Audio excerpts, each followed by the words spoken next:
Un hombre que se llamaba Payson habló de este libro tan maravilloso que nosotros tenemos, y yo subrayé algunas cosas que habló. Él dijo así: destruye este volumen tal como han tratado de hacerlo en vano los enemigos de la felicidad del hombre, y nos dejarás sumidos en profunda ignorancia con respecto a nuestro Creador.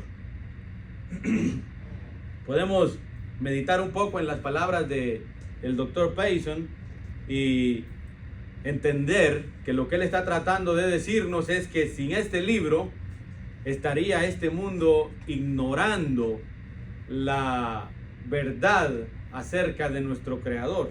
No tendríamos información acerca de nuestro Creador. Entonces da por hecho que este libro es la información que nosotros necesitamos acerca de nuestro Creador. Por ejemplo, los musulmanes tienen el Corán como referencia. Ellos leen el Corán y ellos se inspiran cuando leen el Corán. Nosotros los cristianos evangélicos tenemos la Biblia evangélica. Los hindúes tienen un libro que se llama Los Cuatro Vedas, donde ellos se inspiran y tienen todas sus ideas, y de ahí nace la filosofía de ellos. Pero la Biblia no solamente es un libro espiritual que consideramos nosotros, sino que es un libro donde los gobiernos del mundo, los grandes reyes del mundo, los reyes históricos, han tomado referencias para poder escribir sus leyes, las leyes que ahora tienen. Imagínense usted que un rey hubiera agarrado como referencia el Corán para escribir sus leyes. Todo el mundo entonces fuera como la nación de Irán. Hubieran mujeres reprimidas, no hubieran derechos humanos. Pero los grandes países han tomado como referencia las escrituras. Por eso es que vemos la evolución en el sistema de leyes. La misma Roma agarró, cuando todas las personas que han estudiado leyes pueden darse cuenta que el origen de los derechos humanos empieza en Roma. Roma empezó a hablar de derechos humanos porque tomaron como referencia bastante la Biblia. O imagínese usted que un rey hubiese tomado, por ejemplo, los cuatro Vedas para referencia, para hacer sus leyes. O imagínese que los Estados Unidos tomara como referencia los cuatro Vedas para hacer sus leyes.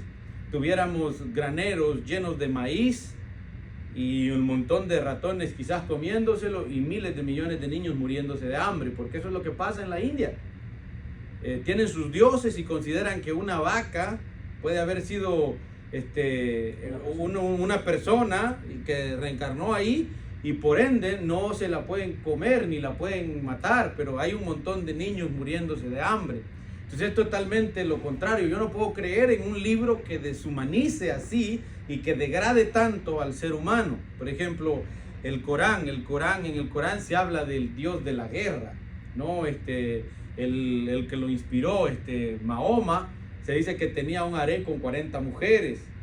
Era un matón. Él conquistó prácticamente Oriente Medio a pura fuerza. O sea, la mayoría de países de Oriente Medio son musulmanes porque Mahoma lo hizo con un ejército a espada.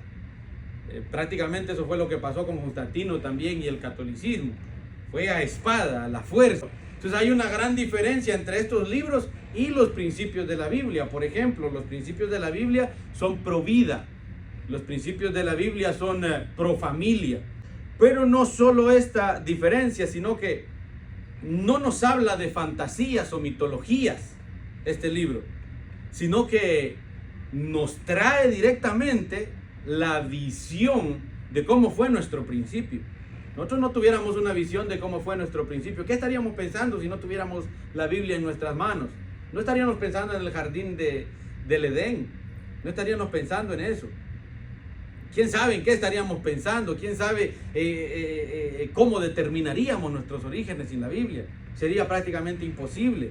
¿Cómo determinaríamos esa intuición que nosotros tenemos de Dios, de que existe un Dios superior que ha creado todas las cosas, si no tuviéramos la Biblia?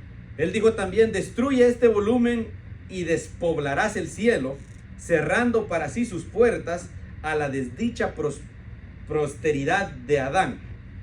Adán pecó y por eso nosotros alcanzamos ese pecado generacional, y solo hay un libro donde podemos encontrar un mensaje de esperanza: la Biblia. Si no tuviéramos las Escrituras, muy probablemente este mensaje de esperanza fuera escaso en nuestros días, o no lo tuviéramos quizás aún. Entonces Dios quiso documentar la historia de la humanidad prácticamente y la encerró aquí en este libro para que nosotros podamos ver el propósito que Dios tiene con la humanidad. Amén. Dice el doctor Payson también: destruye este volumen y nos despojarás al instante de todo lo que impide que la existencia se convierta en el peor de todos los azotes. Apagarás el sol, secarás el océano y harás desaparecer la atmósfera del mundo moral, y degradarás al hombre a un nivel desde el cual quizás mire con envidia a los brutos que perecen. En pocas palabras está diciendo: destruyamos este libro y consideremos uno más de los animales, porque eso es lo que la ciencia cree, que nosotros, o parte de la ciencia cree, ¿verdad? Yo diría parte de la ciencia, o parte de los que ignoran la ciencia, creen que nosotros simplemente somos un animal superior y ya, que morimos y nos pasa exactamente lo mismo que los animales. Entonces el doctor Payson está diciendo que sin este libro nosotros hoy en día nos estuviéramos considerando uno más de los animales, tal vez un poco más pensante nada más, pero fuéramos uno más de ellos, ¿se imaginan? Entonces el libro, hermanos, la Biblia le ha venido a dar mucho sentido a nuestro mundo. Nuestra existencia empieza a tener sentido cuando nosotros empezamos a tener una relación con la Biblia. Si nosotros no tenemos una relación con la Biblia, nuestra existencia no tiene sentido. Nuestro sufrimiento no tiene sentido. Todo lo que padecemos no tiene, nuestra felicidad no tiene sentido si nosotros no tuviéramos la Biblia. Nada tendría un origen. Estaríamos esperando la muerte nada más.